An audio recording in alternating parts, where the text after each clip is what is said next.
jadi bapak, kewajibannya dia apa? Dia tahu nggak? Dan dia tahu nggak haknya istri itu apa? Haknya orang tuanya dia apa? Kalaupun dia harus menanyakan ke orang tuanya, apakah dia selalu nurut kalau misalnya orang tuanya memberikan masukan? Menyebabkan dia ini nanti akan begitu juga gitu. Itu kan bisa aja memang anak ini tuh sebenarnya ekspresif, anak ini sebenarnya bisa berpendapat, tapi memang orang tuanya ini. Balik lagi sama gue Amri di chapter Y kali ini kita akan bicara mengenai pernikahan lagi seperti biasa. Jadi disimak aja.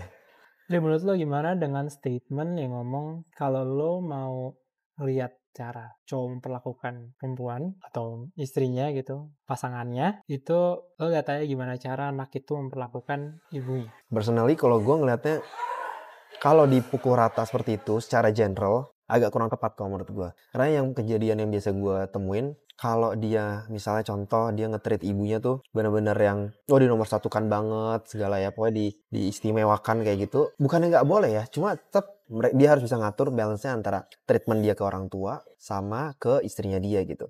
Karena kalau misalnya nggak kayak gitu, dia nggak coba jaga ngebalance gitu ya, biasanya tuh istrinya juga jadinya males gitu loh, karena di nomor duain mulu gitu kan. Nah makanya menurut gua itu harusnya melihat hal kayak gitu tuh harus di breakdown gitu. Kayak oke, misalnya kalau mau ngelihat nanti gimana dia komunikasi sama istrinya bakal kayak gimana, lu bisa lihat dia komunikasi sama ibunya tuh kayak gimana modelannya, sejauh mana nih cara dia menanyakan pendapat ibunya misalnya, sejauh mana sih kalau dia curhat misalnya, atau decision dia dalam hidupnya itu dia terbiasa nggak sih make decision sendiri. Kalaupun dia harus menanyakan ke orang tuanya, apakah dia selalu nurut kalau misalnya orang tuanya memberikan masukan atau apa gitu loh. Karena kalau misalnya dia menikah, dia harus bisa kasih ruang juga buat istrinya, kalau menurut gue ya, untuk istrinya itu bisa mengekspresikan atau mengutarakan pendapatnya dia gitu loh. Dia harus ngerasa didengar. Kalau dia nggak bisa ngerasa bahwa lu memperlakukan dia itu dengan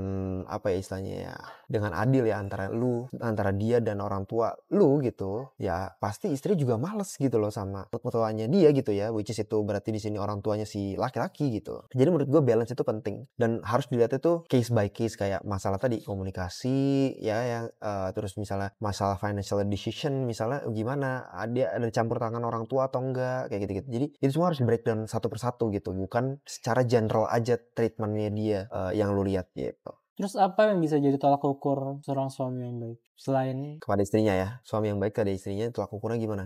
Yang jelas yang kita lihat adalah apakah dia menjalankan kewajibannya atau enggak terhadap si istrinya. Kewajibannya apa? Yang ini jelas sebelum kita jadi sebelum sebelum nikah ya. Tolak ukurnya adalah yaitu apakah dia tahu kewajiban kalau dia tuh jadi suami, jadi bapak, kewajibannya dia apa? Dia tahu nggak? Dan dia tahu nggak haknya istri itu apa? Haknya orang tuanya dia apa? Masalah basicnya dari situ. Kalau dia tahu kewajiban-kewajibannya itu, dia sudah belajar dari sisi itu, gue yakin harusnya dia akan jadi suami yang baik untuk istrinya gitu.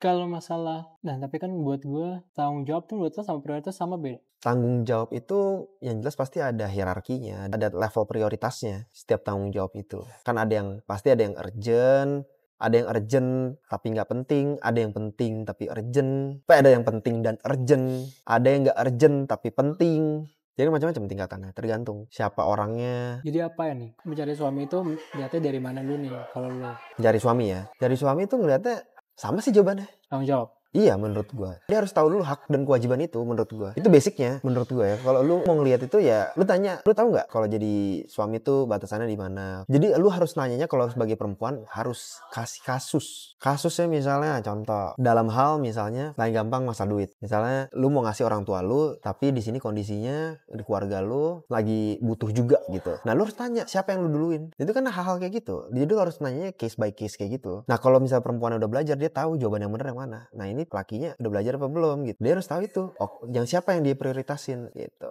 Kalau misalnya ada kejadian kayak gitu gimana. Terus kalau misalnya rumah misalnya, boleh nggak kalau gue ajak lu tinggal di rumah orang tua gue, orang tua perempuan misalnya gitu. Nah lakinya gimana responnya gitu kan. Lu bisa lihat dari situ. Lakinya bolehin nggak. Nah, atau kebalikannya. Misalnya gimana responnya dia terhadap kalau kasus dimana laki-laki ngajak si istrinya tinggal di rumah orang tuanya. Jadi harus ngomong itu case by case. Dia tahu nggak nih case-case kayak gini gitu. Nah makanya hal-hal kayak gini kan sebenarnya harus banyak banyak dengerin pengalaman orang gitu loh. Itu makanya gue bilang tadi masalah mental gitu. Semakin sering lu dengerin kejadian-kejadian kayak gitu, lu akan lebih gampang lagi nanti untuk nguji si calon pasangan lu itu gitu. Calon suami atau istri lu gitu. Kok kejadian kayak gini gimana handle-nya, kejadian kayak gini gimana. Tapi buat lo mungkin nggak kalau misalnya komunikasinya kurang baik sama orang tua? Bukannya berantem, tapi emang Gak deket. ya cara komunikasinya tidak baik ya, nggak lancar gitu. Mungkin nggak seseorang yang komunikasinya tidak baik dengan orang tuanya bisa menjadi ntar dia sama pasangannya berbeda gitu. Oh Kayak iya, gitu. Bisa. betul, bisa. Misalnya dia nggak bagus komunikasi sama orang tuanya. Itu bukan langsung semata-mata berarti nanti kalau sama gue hubungannya nggak bagus juga nih komunikasinya gitu. Oh, nggak juga. Karena itu hubungan komunikasi nggak baik itu kan mungkin memang ada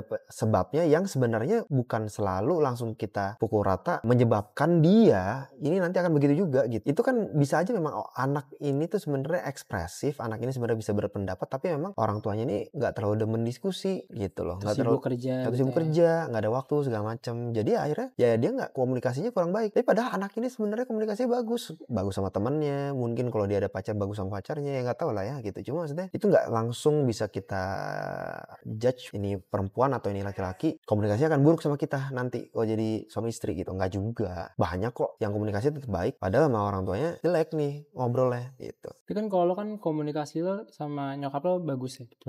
Itu berdampak juga nggak pada sekarang hubungan lo sama istri lo jadi komunikasinya udah? Sangat berdampak karena dengan gue tuh ngerti banget cara berkomunikasi, gue tuh tahu kayak gimana cara ngadepin kalau model yang kayak bini gue gitu loh. Approach-nya harus kayak gimana. Terus kalau misalnya gue mentok, senjata terakhirnya apa gitu. Gue harus ngapain gitu-gitu. Itu sangat-sangat berdampak banget gitu loh maksudnya. Karena memang gue dari dulu kerjanya emang tukang ngobrol gitu. Jadi emang gue ngerti gitu loh. Kalau komunikasi sama orang model begini gimana, kalau sama model begini gimana caranya kayak gitu. Cara nyelesain masalah gimana, kalau tipenya kayak gini atau tipenya kayak gini, ini sangat berdampak gitu. Jadi kalau dia bisa berkomunikasi dengan baik sama orang tuanya, itu udah bagus modal awal. Tapi kalaupun nggak bisa, belum tentu dia nggak bisa berkomunikasi sama future spouse-nya. Oke, jadi kesimpulannya, kalau mau menguji apakah calon suami atau calon istri nih sudah siap, itu harus dicek dengan cara lu tanya ke calon lu itu case by case mengenai kondisi-kondisi yang potentially would happen in the future kalau misalnya lu jadi future spouse-nya mereka gitu. Dan itu harus banyak-banyak dengerin dari cerita orang-orang yang sudah berpengalaman gitu loh. Jadi itu aja paling kesimpulannya. Semoga ya membantu. Kalau lu ada pendapat lain boleh komen ya.